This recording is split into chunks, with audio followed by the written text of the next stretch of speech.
aron nga angayan sila. Subling gipahimugatan sa Commission on Elections kod COMELEC atol sa ikaupat nga adlaw sa pagduso sa Certificate of Candidacy kun COC sa mga magpapili sa barangay ug sangguniang kabataan elections 2023 ang paglikay sa premature campaigning apil na sa social media. Mipahimangno si Attorney Veronico Petalcorin, Assistant Regional Director sa COMELEC sa Rehiyon 7 sa mga nakaduso na sa ilang COC nga dili una mohimo sa face-to-face nga pagpangampanya apil na sa nagkailayang social media platforms.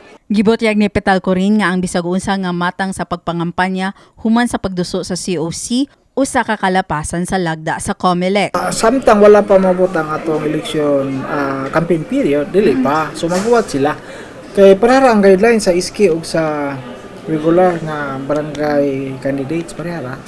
Dugang pa ni Petalcorin nga kung dili man gani musunod ang maong mga magpapili, adunay kaso nga hayan ipasang at bato kanila. Pamatutan, violate sila, dili lang kaingon nga disqualification, priso pa jud. 6 years rin noon nga priso. Nga di ka apply o provision nga perpetual disqualification from public office, so di nakakatrabaho. No lang extra careful sila sa pagsud sa politika.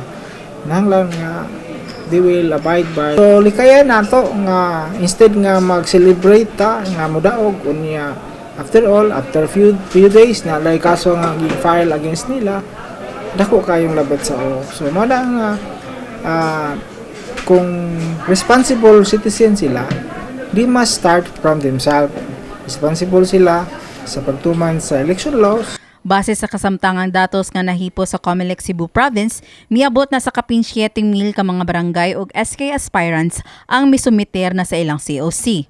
Gipabot nga ning hinapos nga bahin sa simana, mas daghan pang mga mokandidato sa barangay ug SK ang magdasok sa COMELEC office alang sa pagsumiter sa ilang COC nga kutob na lang sa Sabado, Setyembre 2, 2023. Kini si Mary Francis Lynn Kaayon, alang sa MyTV, Cebu.